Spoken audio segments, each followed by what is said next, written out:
வர சொல்லுவாங்களாம் அந்த ஆஃபீஸில். அந்த பிள்ளைய கூட்டி வருவோம் 2-3 நாளில் அங்கே. சரி வச்சுட்டுமா?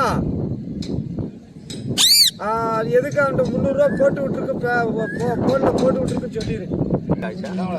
അതായത് ഭാവി ഭൂതം വർത്തമാനം കാര്യങ്ങൾ അറിയാമെന്നവർക്ക് കാർഡ് എടുത്തു കൊടുക്കുന്ന തത്തയുടെ അടുത്താണ് ഇപ്പോൾ ഇരിക്കുന്നത്. നിരവധി പേരുടെ ഭാവി കാര്യങ്ങൾ തീരുമാനിക്കുന്നത് ഈ തത്തയിലൂടെയാണ്. എന്തു തന്നെയായിരുന്നാലും ഒരു പരിധിവരെ ഈ ചിലരുടെ ഈ കാര്യങ്ങൾ നല്ലതായിട്ട് പറഞ്ഞില്ലെങ്കിൽ അവനത് ഹർട്ട് ചെയ്യും. എന്നിരുന്നാൽ തന്നെയും ആൾക്കാർ ഇന്നും ഈ കാര്യങ്ങൾ പറയുമെങ്കിലും ഇപ്പോൾ കാര്യങ്ങൾ മനസ്സിലാക്കാൻ ഇതുപോലുള്ള കാര്യങ്ങളെ ഇന്നും ആശ്രയിക്കുന്നുണ്ട് എന്നുള്ള കാര്യം വാസ്തവമാണ്. നമ്മൾ കാര്യങ്ങൾ പറയുന്ന നമ്മളെ ഉള്ളിയുടെ എങ്ങനെയാണ് ഇതിൻ്റെ ഇത് ഒരു എന്ത് ഐഡിയ വെച്ചിട്ടാണ് നിങ്ങൾ പറയുന്നത്? அதாவது ஒரு முகத்தை காணும்போது ഒത്തിരി ஒரு முகத்தை காணும்போது இயாளுக்கு இதுதான் நடந்திருக்குன்னு என் மனசுல தோணும். அப்போ தோணும் போது உங்களுக்கு வாக்கு பறையும். അല്ല അപ്പടിയല്ല உங்களுக்கு ഒരു നേരം നിങ്ങൾ സൈക്കാട്രിസ്റ്റ് അല്ല ஒரு ஆதிகாரியமாட்டு எதை சொல்லணும்னு உங்களுக்கு தெரிஞ்சால எப்படி உங்களுக்கு தெரியும்? இப்போ ஒரு ஆளை பார்த்தா இன்னடி இருக்கணும். அதாவதுங்க அதான் முக லட்சணத்தில் பார்த்து தெரிஞ்சிருவேன். கண்கள், உங்களுடைய கண்கள், உங்களுடைய முக வாய்ப்பு, இந்த உங்க நெற்றியை பார்த்து நெத்தியில ஒரு லட்சணம் தெரியும். நெற்றியில தெரியுமா? ஆமா, நெற்றி கண்ணில சொல்றது கரெக்ட். கண்ணெல்லாம் மூஞ்சில பார்த்தாலும் கொஞ்சம் எல்லாம் தெரியும். குறுநெற்றியில சொல்றது தெரியும். அது எப்படி தெரியும்? குறுநெற்றியில நமக்கு ஒரு இவருடைய லைஃப் இப்படித்தான் இருக்கும். நமக்கு ஒரு ஆளை பார்க்கும்போது தெரியும் இன்ன தரத்தில் ஆளாக்கும், இன்ன பிரச்சனை இருக்கு. இப்போ அந்த கைக்கு ஒரு ஓட ரேகை அதுக்கெல்லாம் ஓரோ காரியங்கள் சிட்டப்படுத்தி வச்சிருக்கிறேன்.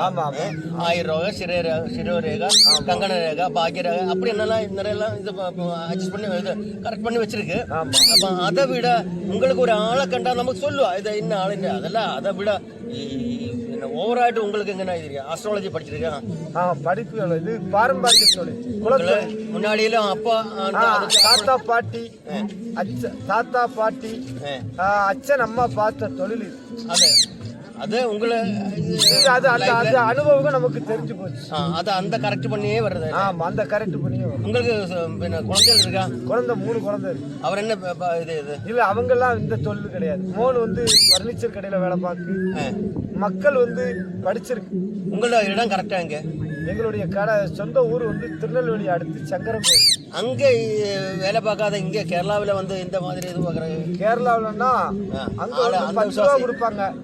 அங்க வந்து 10 ரூபா தான் தமிழ்நாட்டுல. ஆமா, இங்க வந்து 50 ரூபா கொடுப்பாங்க. 50 ரூபா 100 ரூபா தருவாங்க. அது நல்ல வேலை சொல்லாதானே அந்த. ஆமா, நம்ம சொல்றது நடக்குது இல்ல. அப்படி ஒரு நிலைமை இருக்குமா? ஆமா, சொல்றதுக்கு இப்ப என்ன பார்த்தா உங்களுக்கு கரெக்டா என்ன சொல்லணும்? நீங்க உங்க நாக்கு சாமர்த்தியம். நாக்கு சாமர்த்தியமா? ஆமா, உங்களோட நாக்குல தான் எல்லா தைரியம் இருக்கு. மீட்டிங்ல கூட 100 பேர்கிட்ட கூட மீட்டிங்ல பிடிச்சி பேசக்கூடிய தைரியம் உங்கள்கிட்ட. அப்படி ஒரு நிலைமை இருக்கு எனக்கு. ஆமா இருக்கு. எனக்கு என்னெல்லாம் இது நான் இப்போ வந்து ஏதாவது என்ன சாம்பத்தியத்துல கம்மியா இருக்கு. அது எப்படி முடியும்? லைஃப்ல பணத்துல தான் கொஞ்சம் குறைஞ்சிருக்கீங்க. மனசுல ரொம்ப கூடிய ஆளு.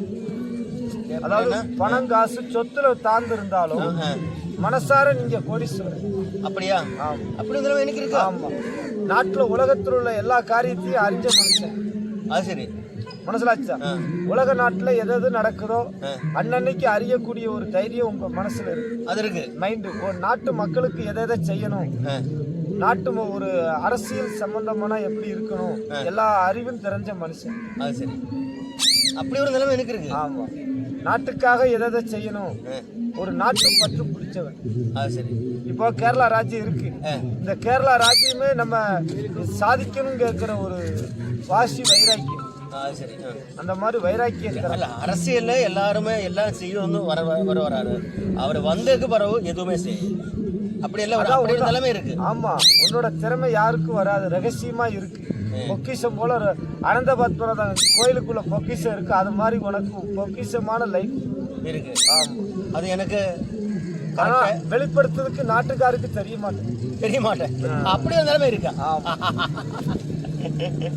அப்போ உங்களை பரஞ்சையில ஏதாவது கரெக்ட் ஆனாமா? ஆமா, 100க்கு 40% சாத்தியமாயிருக்கு. நான் ரசப்படுமா? நீங்க நல்லா இருக்கு. ஆமா, நல்ல மனசு இருக்குல்ல. மனசு நல்லதான். நேர்மை இருக்கு. நேரே வா நேரே போ.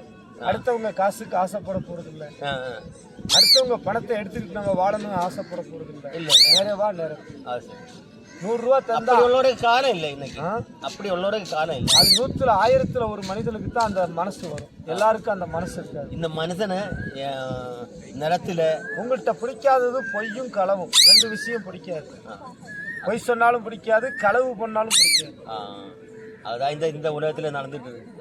பொழியும் களவும் அதுதான் நடக்குது. ஆனா அது உங்களுக்கு பிடிக்காது. சொல்லிட்டு காரியம் இல்ல, அதுதான் செய்யும் ஆள்கார். அது என்னெல்லாம் நம்ம நல்லா செய்திருந்தாலும் இங்கே ஆள்காரு பொழியும் களவும் தான் செய்யும். ஆமா, நாட்டுல அதை தான் நடக்குது. பணக்காரங்க கோடீஸ்வரன் செய்தான், ஆனா ஏழை செய்ய மாட்டான். അത് ശരി. അതപ്പോൾ എന്തായാലും കറക്റ്റായിട്ട് ആൾക്കാരുടെ കാര്യം അദ്ദേഹത്തിന്റെ മനസ്സിൽ തോന്നുന്നത് കറക്റ്റായിട്ട് എന്തായാലും ഒരു കാര്യം അദ്ദേഹം പറയും. കാര്യം വെച്ച് കഴിഞ്ഞാൽ വേറെ ഒന്നുമില്ല, பகவான் உங்களுக்கு எல்லா சாமர்த்தியத்தையும் கொடுத்துருக்கான். ஆனா லைஃப்ல சமாதானமா சந்தோஷம் ஒரு இருக்காது. பகவான் எல்லாம் தந்துட்டு உண்டு, ஆனா தன்னுடைய சொந்த காரியத்துல ஒரு சமாதானம் இல்லை. வெட்டை இல்லாத வீடு போல இருக்கு, வெள்ளை இல்லாத கிணறுக்கு சரியாகுமா? அதெல்லாம் சரியாகுமா? தெய்வத்தை கும்பிடுங்க, நல்லது. தெய்வத்தை கும்பிட்டு இருக்க, தெய்வத்தை விடுங்க. அவ வந்தாத்தான் உனக்கு பேபி வந்தாத்தான் நல்லதே நடக்கும். ശരി, എന്തായാലും നമ്മൾ കാര്യങ്ങൾ കേട്ടറിഞ്ഞു. തീർച്ചയായിട്ടും അദ്ദേഹത്തിന് ഈ ഒരുപാട് ആൾക്കാർ വന്ന് കാര്യങ്ങൾ അറിയാനുള്ളതുണ്ടാവും.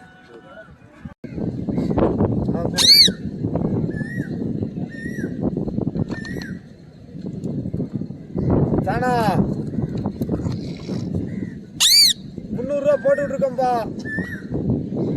ஆமா, பார்த்துட்டு சொல்லு. ஆமா, எல்லாம் சேரட்டும், ஒரு ஐடியா பண்ணலாம் அதுக்குன்னு. சரியா?